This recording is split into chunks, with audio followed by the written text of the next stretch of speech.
सुप्रभात बच्चों। आज मैं AMRS का तीसरा पेपर अपलोड करने जा रही हूँ, जो कि आप देख सकते हैं जनरल हिंदी है। और इसमें हमारा पहला क्वेश्चन आता है कि निम्नलिखित शब्दों में आकाश का पर्यायवाची नहीं है। कौन सा आकाश का पर्यायवाची नहीं है पूछ रहा है। तो इसमें 4 ऑप्शन दिया है हमारा। कितने ऑप्शन दिए? ये 4 ऑप्शन दिए।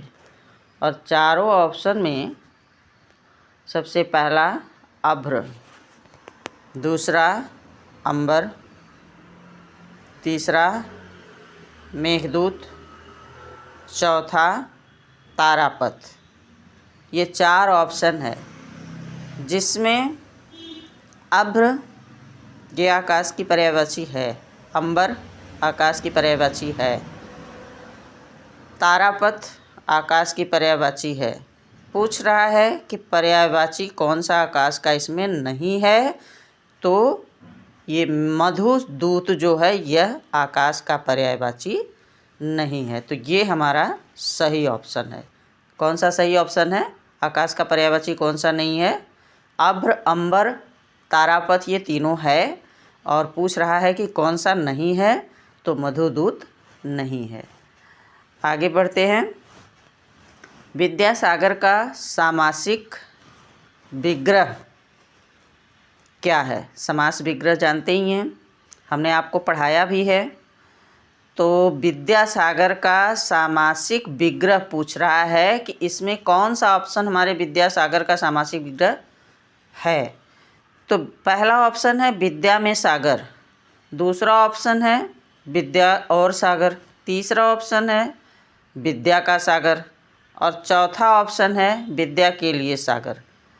तो सबसे पहले ये जान लीजिए कि ये तत्पुरुष समास में आता है। और तत्पुरुष शब्द का जो अंश जो सूत्र कहलाता है, जो संकेत आता है, वो में और का दोनों होता है। तो इस हिसाब से में विद्या में सागर और विद्या का सागर, तो का ये सबसे सही है। ब्रैकेट में हम में भी लिख सकते हैं यहाँ। तो हमारा ये तीसरा ऑप्शन जो है, ये हमारा विद्या का सागर सबसे सटीक आंसर है, क्योंकि यह 2 पदों को जोड़ता है, इसलिए यहाँ तत्पुरुष समास है। और ये विद्या का सागर जो है, ये विद्यासागर का सामासिक विग्रह विद्या का सागर सबसे सही ऑप्शन है। ठीक, आइए आगे बढ़ते हैं तीसरे क्वेश्चन की तरफ। वर्तनी की दृष्टि से निम्नलिखित में कौन सा शब्द शुद्ध है? वर्तनी की दृष्टि से कौन सा शब्द शुद्ध है? तो पहला है बधूत्सव, बड़ा ओ की मात्रा दे दिया। दूसरा है बधूतसव, पूरा शब्द लिख दिया। तीसरा है बधूतसव, छोटा ओ की मात्रा दे के पूरा शब्द लिख दिया। और चौथा है बधूत्सव, छोटा ओ की मात्रा दिया। तो जब छोटा ओ यहाँ पे मिलते हैं, बधू और उत्सव, ऊ और ऊ मिलते हैं, तो यहाँ पे छोटा ऊ ही होगा। तो आपका इन चारों ऑप्शन में से बधूत्सव, बधूत्सव, इन चारों ऑप्शन में से हमारा ये चौथा आंसर सही है, जो कि छोटा ओ की मात्रा बधूत्सव। आइए अगला क्वेश्चन। अनुलोम का विलोम शब्द है। अनुलोम का विलोम, अनुलोम विलोम, ये तो एक रामदेव बाबा का योग भी है। आइए अनुलोम विलोम भी बहुत फ़ायदेमंद योग है, ये भी जान लीजिए। अनुलोम का यहाँ विलोम शब्द यानी उल्टा शब्द, उल्टा अर्थ पूछ रहा है। तो अवलोम, सुलोम, प्रतिलोम, अनुलोम, यहाँ पे 4 ऑप्शन दिए हैं। क्या होगा यहाँ पे आप देखिए कि जब अनुकूल चीज़ें रहती हैं तो वो सही है, मतलब हमारे फेवर में है, और प्रतिकूल हो जाती हैं तो हमसे विरोध कर रही हैं। तो अनुलोम का सही ऑप्शन इन चारों शब्दों में एक शब्द है प्रतिलोम, ये होगा इसका सही विलोम शब्द। अनुलोम का विलोम शब्द प्रतिलोम। ओके, अगला क्वेश्चन, बैल न कूदे कूदे तंगी कहावत का अर्थ है। बैल न कूदे कूदे तंगी, गांव में ऐसी कहावतें बहुत होती हैं। तो इसका 4 ऑप्शन दिया कि गड्ढे में कूदना पहला ऑप्शन, दूसरा ऑप्शन है स्वामी के बल पर सेवक का साहस, तीसरा ऑप्शन है साहसिक कार्य करना, चौथा ऑप्शन है वीरता का विश्वास होना।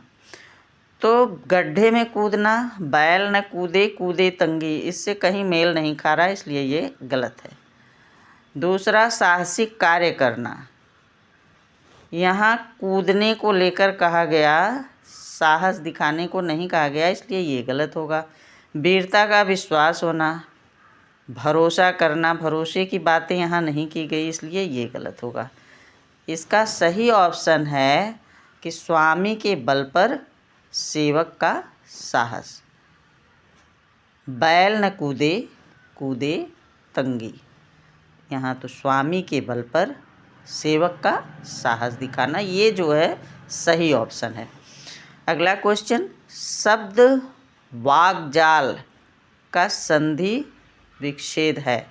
शब्द वाग्जाल, शब्द के इस वाक्य जाल में जाल के जैसा कौन सा संधि विच्छेद है? शब्द वाग्जाल। हमने बार बार कहा है कि जब भी ये विच्छेद शब्द का प्रयोग होता है तो वहाँ होता है कि शब्दों को अलग करना है। वाग्जाल एक शब्द है, इसमें कौन कौन से शब्द जुड़े हैं, इन शब्दों को हमें अलग करना है। तो सबसे पहला है वाक धन जाल, दूसरा है वाग जाल, तीसरा है वागह जाल, और चौथा है वाक धन जाल। तो सबसे पहले जब यहाँ पे व्यंजन का कोई भी वर्ण अधूरा रहता है तो इसमें स्वर नहीं है, और जब हम इसको उस वर्ण को जब हम पूरा लिखेंगे तो उसके नीचे अधूरा, उसको जताने के लिए कि ये अधूरा वर्ण है, उसके नीचे हम हलंत शब्द का प्रयोग करते हैं। किसका प्रयोग करते हैं?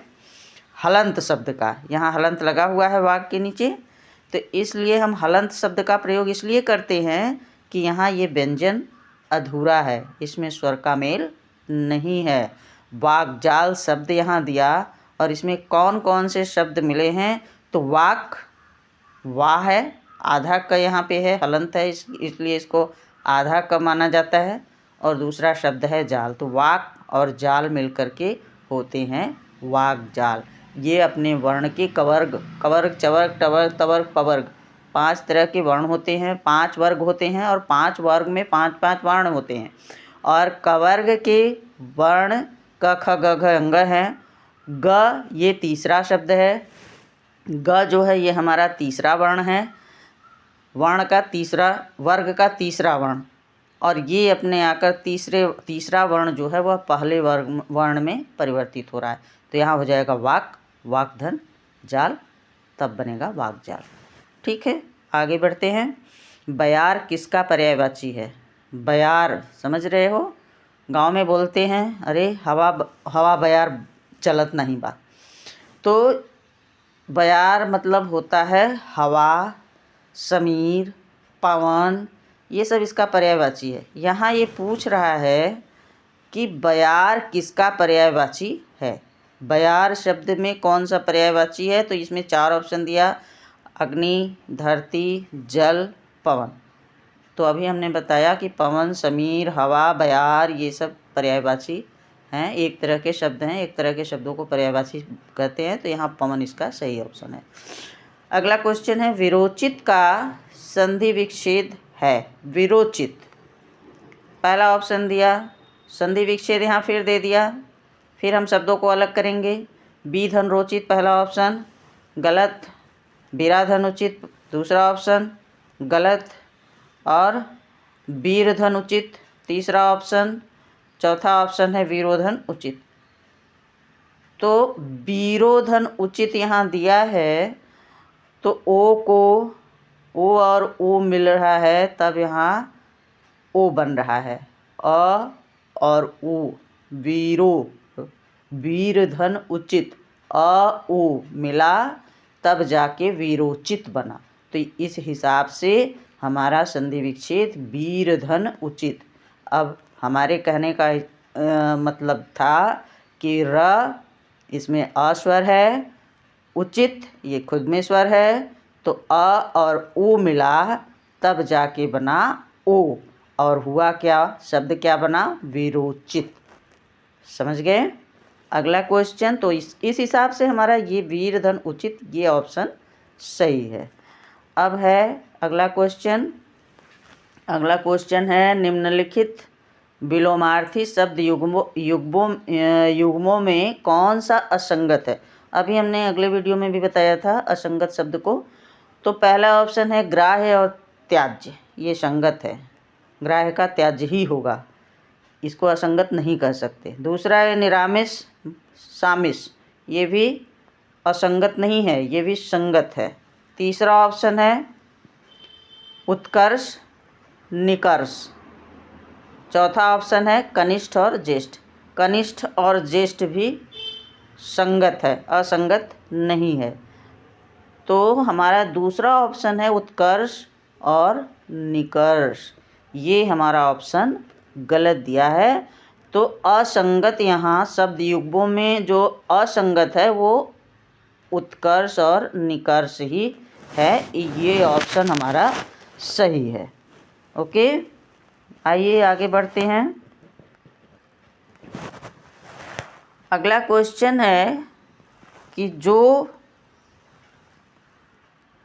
व्याकरण को जानता हो वाक्यांश के लिए एक शब्द, जो व्याकरण को जानता हो।